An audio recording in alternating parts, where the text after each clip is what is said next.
जय श्री राधे, जय श्री कृष्ण। प्रिय सज्जनों, आपका हमारे YouTube चैनल पर बहुत बहुत स्वागत है। आइए आज हम लोग समुद्र मंथन से प्रकट हुए 14 दिव्य रत्नों के बारे में चर्चा करते हैं। श्रीमद् भागवत के अष्टम स्कंद के अष्टम अध्याय में बड़ा ही सुंदर 14 रत्नों के प्राकट्य की कथा का वर्णन किया गया है। यद्यपि श्रीमद् भागवत में 14 रत्नों का वर्णन तो भगवान सुखदेव जी ने नहीं किया है, परंतु अन्य पुराणों में बड़ा सुंदर वर्णन मिलता है। संतों ने एक बड़ा सुंदर पद भी बनाया है 14 रत्नों के विषय में। श्रीमणिरंभावारुणी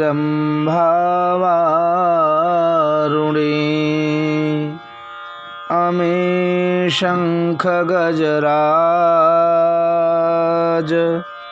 कल्पद्रुम शशिधेनुधनु धनवंतरि विषबाजी। संतों ने बड़ा ही सुंदर इस एक दोहा में ही पद में ही 14 रत्नों का नाम स्मरण किया है। सज्जनों, रत्न का एक अपना अमूल्य निधि होती ही है। रत्न अपने में ही एक परिपूर्ण तत्व होता है। लौकिक रूप में ज्योतिषाचार्य लोग भी जब कुंडली आदि बनाते हैं तो जजमान के पुत्र अथवा पुत्री के विषय में लिखा करते हैं, पुत्र रत्नम अजीजनत या पुत्री रत्नम अजीजनत। तो पुत्र और पुत्री को भी रत्न की संज्ञा विद्वानों ने दी है प्रसंगवशात।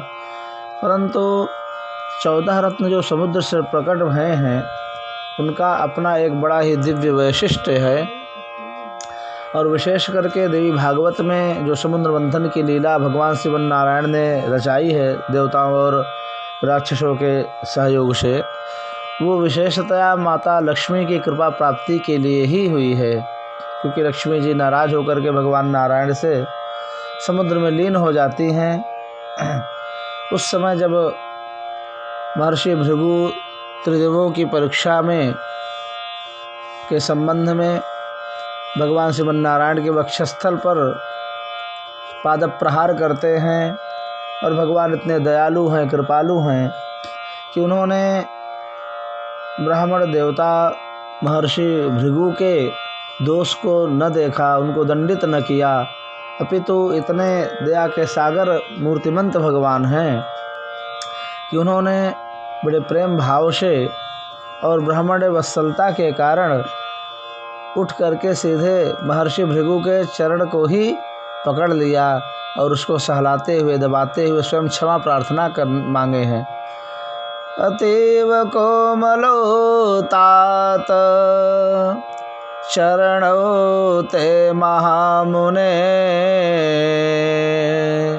इत्युक्त्वा विप्रचरणौ मर्दयन् स्वेन पाणिना। भगवान स्वयं ही अपने हाथों से ब्राह्मण देवता के चरणों को मर्दन करने लगे, मींजने लगे, सहलाने लगे और क्षमा प्रार्थना किए हैं। क्षमा प्रार्थी हुए भगवान कि हे ब्राह्मण देवता, हमने ध्यान नहीं दिया कि आप हमारे पास आए हैं।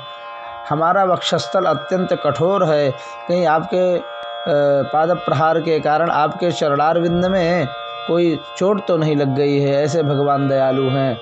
और जब ये स्थिति भगवान की ऐसी स्थिति को देखा माँ लक्ष्मी तो वे नाराज हो जाती हैं अपने प्राण प्रीतम के ऊपर।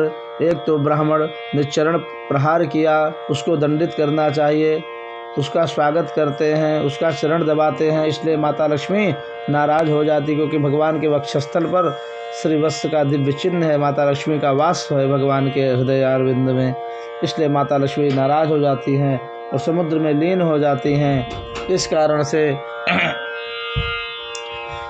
से लक्ष्मी जी की प्राप्ति के निमित्त ही भगवान ने देवता और राक्षसों के सहयोग से सुंदर समुद्र मंथन का कार्य प्रारंभ करवाया था, जिसके द्वारा 14 दिव्य रत्न निकलेंगे। भगवान ने पहले ही देवताओं को इंगित किया था इस विषय में। तो वे रत्नों के नाम आपको पद के द्वारा बता ही दिया गया है। एक बड़ा सुंदर श्लोक में भी इनका नाम आता है। और ये 14 रत्न हम लोगों को प्रतिदिन मंगल करें, ऐसी भावना से इनका स्मरण भी किया जाता है।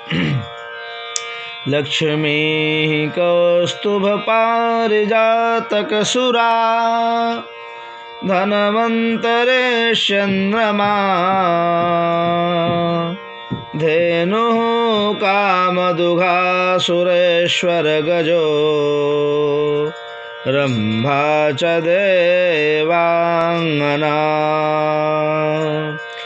अश्वाः सप्तमुखो विषं हरिधनुः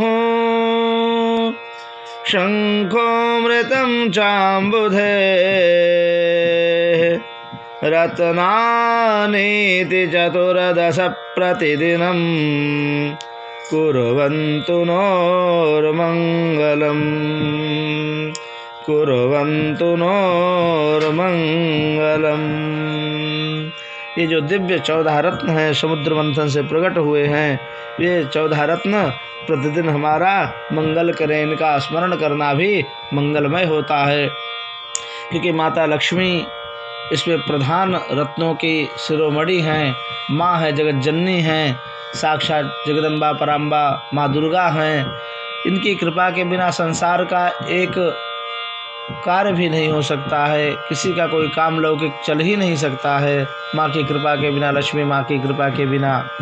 ततश्चाविर्भूत साक्षात् श्री रमा भगवत परा रंजयन्ते दिशा कांत्या विद्युत सौदामिनी यथा। इतना दिव्य माता लक्ष्मी का प्राकट्य हुआ है समुद्र मंथन में। इस प्रकार से वे भगवती लक्ष्मी हम सभी श्रोताओं के जीवन में आनंद प्रदान करें, उनकी कृपा रहे हम लोगों के ऊपर। जय श्री कृष्ण, जय श्री राधे सज्जनों।